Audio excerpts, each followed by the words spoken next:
The views and opinions expressed on this podcast is solely of the creator and may not necessarily reflect the views, thoughts, or opinions of the listeners. Listener and viewer discretion is advised. ChatGPTs and AI technologies were not used or harmed in the creation of this podcast. This podcast is 100% human-made by me, your host. Hi, hello, my name is Melanie, and this is Under the Moon Paranormal Ohio Legends. Well, it's February 2026, and it's been snowing. If you're snowed in, stay safe and warm and cozy up with something warm to drink, nice little snuggly blankets and fuzzy socks, and let's talk about another Ohio legend. And if you're able to watch this video where video streaming is available on the RSS feed, there is paranormal equipment going on in the background. So you might see some paranormal activity while I'm telling you a spooky story.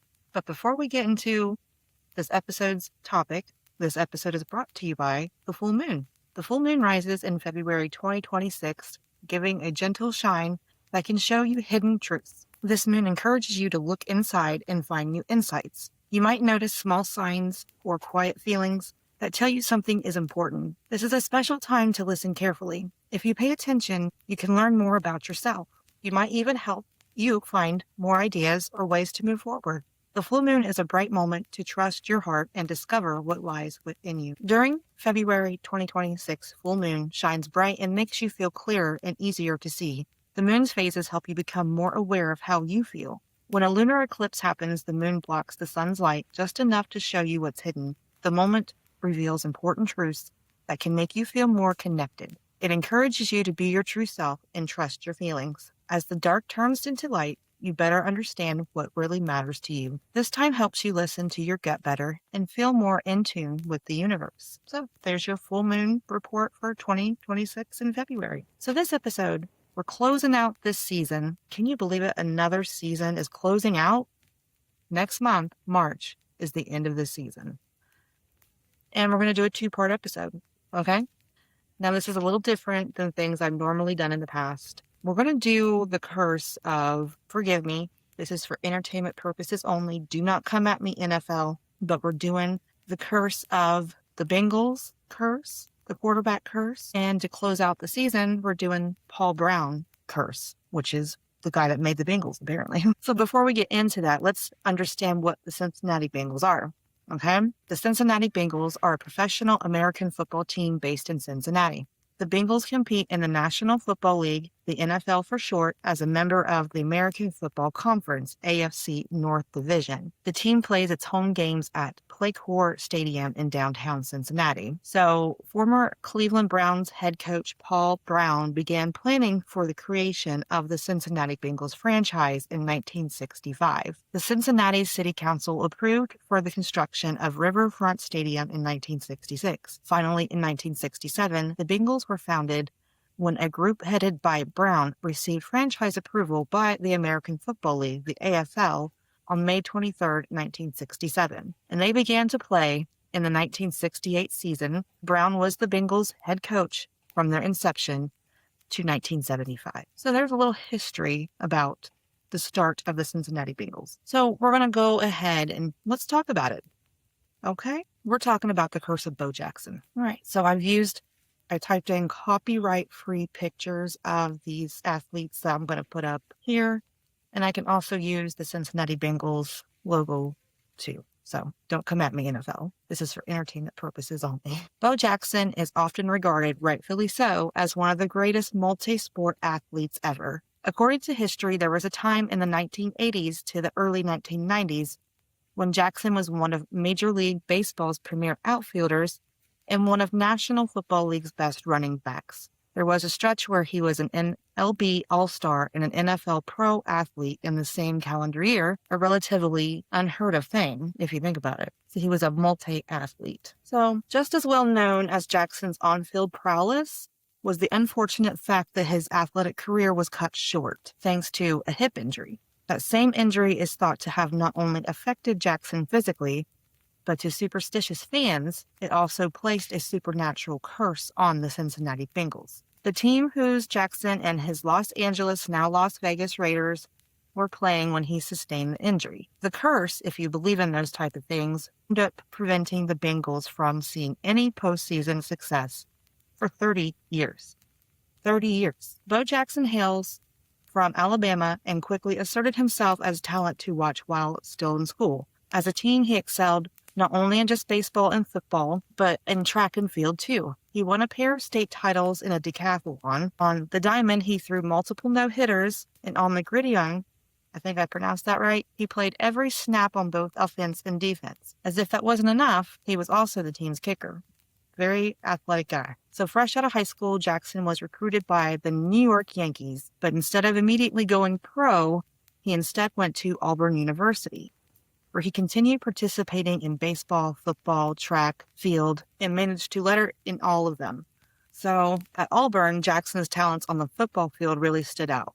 He was named a consensus All-American twice and won the Heisman Trophy in 1985. He even qualified for the Olympics as track and field athlete. So that's very impressive. Okay, so a little bit about his career. Jackson made his professional debut in 1986. He started with the Kansas City Royals and the Memphis Chicks, but was called up to be the big league club at the same season, per baseball references, okay? Jackson went full-time with the Royals in 1987, but it wasn't all that he did that season.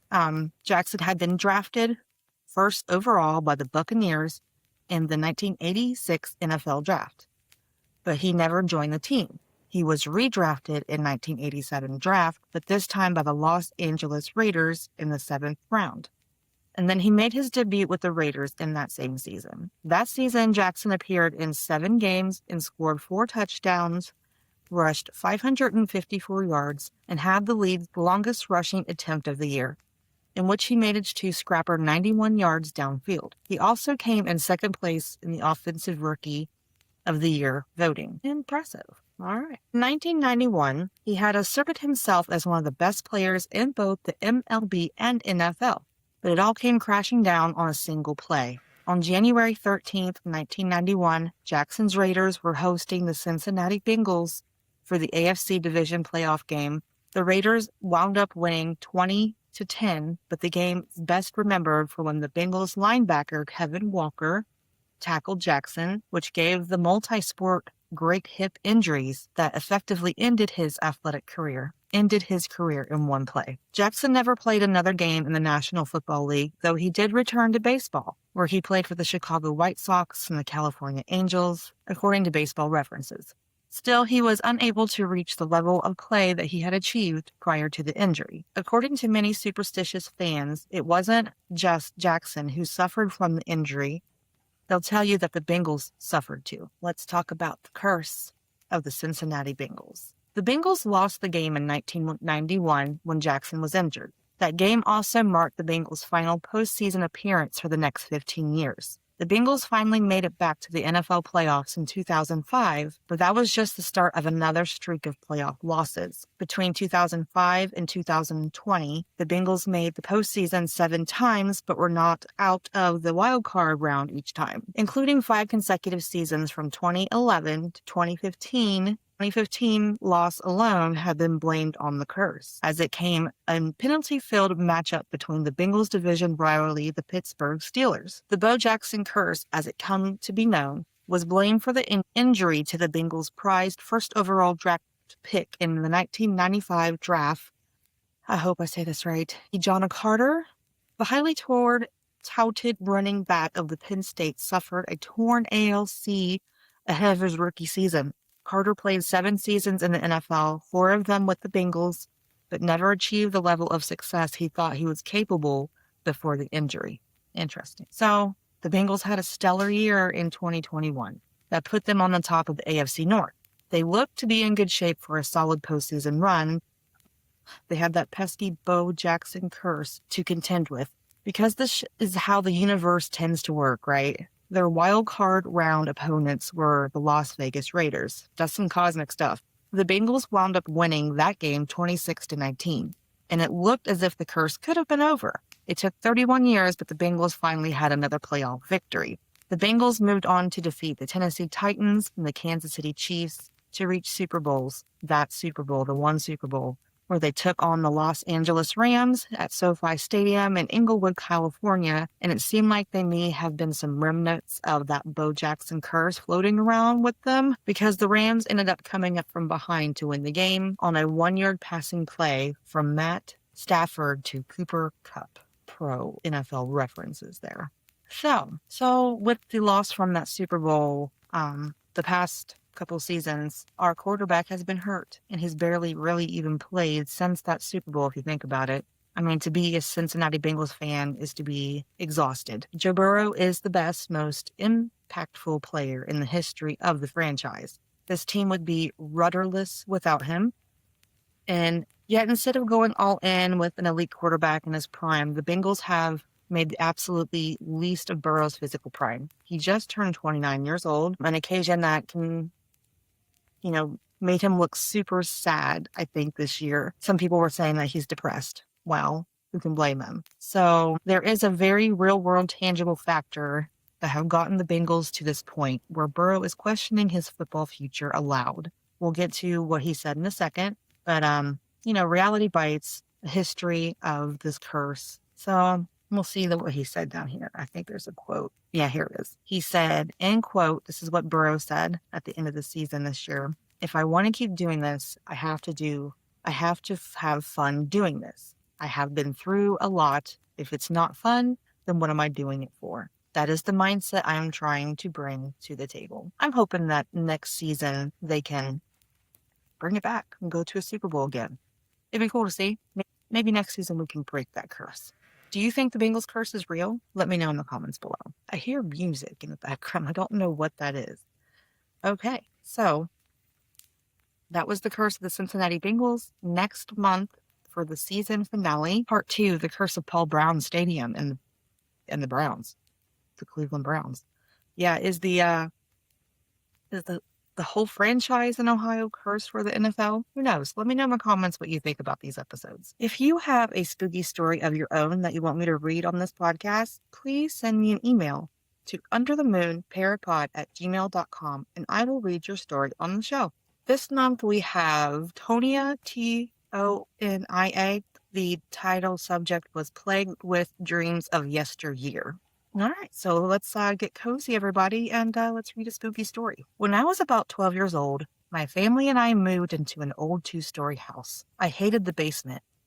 It was made of rock, not brick or cinder blocks, just rocks. I would never go down there without taking someone along with me. I never really experienced anything down there, but just got a very uncomfortable, disturbing feeling from the area. We later renovated the house, and it was an absolutely beautiful home. We didn't change much of the existing exterior, but did a lot with the exterior, sprucing it up. One night I had a friend sleep over. At the time, my parents were out for the night. The staircase was located in the middle of the house, which connected to the kitchen, dining room, and living room. Off the living room was a doorway to the covered patio. My friend and I were goofing off in the living room at some point, and we turned toward the kitchen, and when we did, in the blink of an eye, I watched as 2 figures headed down the stairwell.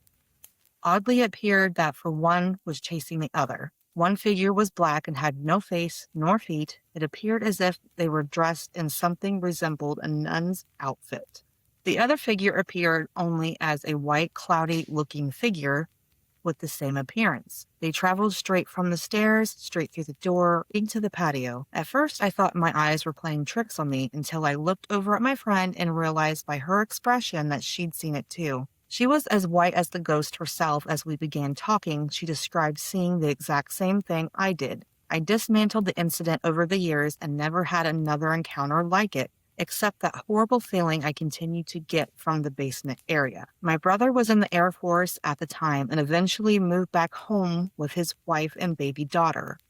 They ended up staying in my bedroom. My room was the last room on the 2nd story, and it was a normal room, except the attic entrance was located in my closet ceiling. That's another area I can't explain why, but also got an odd feeling about. Eventually we moved, but we must have brought something along with us, because I discovered both my brother and I began having dreams about the home. To the date, continued to have these dreams often. I dreamed that I'm back in my old room and something is in that room that frightens me. It never makes itself known, but I can feel the uncomfortable urge to get out of there all the while fighting my way down the staircase, but never fully coming to the bottom of the stairs before waking up. The house also takes on an abandoned appearance and things begin to fall apart, but it still continues its undeniable appearance I once called home. A few years ago, my brother and I were talking about our past.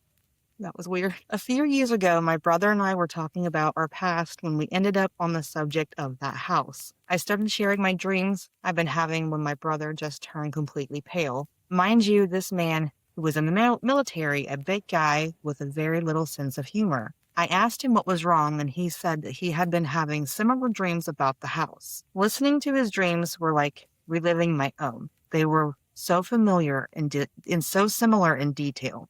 The only exception is that his dreams, my room, has a wooden slate walls where you can see right through to the other side. I don't know the history of the house, and frankly, it frightens me to even think about it.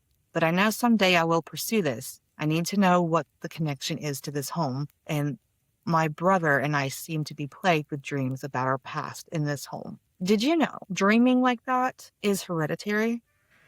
Look it up. It's hereditary. Me and my daughter also have similar dreams where we're traveling from like my childhood home to the town where this house is, and it changes over the years for me, but it doesn't change over the years for her yet. She's only in her 20s, so that's when I started having those dreams. So yeah, dreams are hereditary, and it could be because you both have the connection because of the shared space that you had in this house. Thank you for your story. Okay, let's read another one. All right, this last story for the month is titled Jamie's, and it's submitted by Cassie with an IE. My boyfriend and his parents moved into a home in October of 2004, just in time for Halloween. On Halloween, my boyfriend and I decided to stay home and hand out candy. It gave us a chance to meet all the new neighbors. That night, we discovered that rumor that has been going around that the house was haunted. I wasn't surprised at hearing this because just prior to that night, I had experienced something in the basement. My boyfriend's bedroom is down there, and I was unpacking some of his things. There's a door that goes from his bedroom to his laundry room. As I walked past the door, I got an eerie feeling of being watched, but just dismissed it as nothing. The neighbors informed us of what they felt about the house. Now, this is where it got weird, and a weird feeling I got made sense. Okay. I spoke to my boyfriend's mother about it, and she did all she could to find out as much information as she could about the house. The house was pretty old, and the only thing she could find out about it was that there was an old couple who owned it prior to her landlord buying it. The old man, Jamie's, died while the couple had lived there. A few years later, the old woman moved out. A few later, the boyfriend's parents reported hearing odd things upstairs, like items moving, footsteps, and other unusual, out of the ordinary sounds. On another occasion, I was sitting in the living room with my boyfriend, and we heard a bang from the upstairs. We knew no one was home except us, and the dog was locked up in the cage in the dining room. We don't dare go check to see what the commotion was about. Shortly after, I brought my cat to go live with my boyfriend and his parents. I noticed she began to act very strange. She acted as though she was chasing or playing something not visible to me. She had never acted like this before. She was never the playful type. A couple of times while my boyfriend and I were laying on his bed watching TV, she came running out of the laundry room onto his bed, batting at something, again, that we couldn't see. We've come to realize that the home is haunted and decided to call the ghost Jamie's. Well, Cassie, I do believe Jamie's is haunting your boyfriend's parents' home because it seems like he's the only person that passed away there. And maybe, just maybe, he likes your cat and the cat likes him. That's kind of cool. So definitely coexist with Jamie's, as he sounds like a cool guy. And thank you for your submission. Y'all stay warm out there, and hopefully, just hopefully, the Bengals will have a good season next year. And until next time, stay spooky.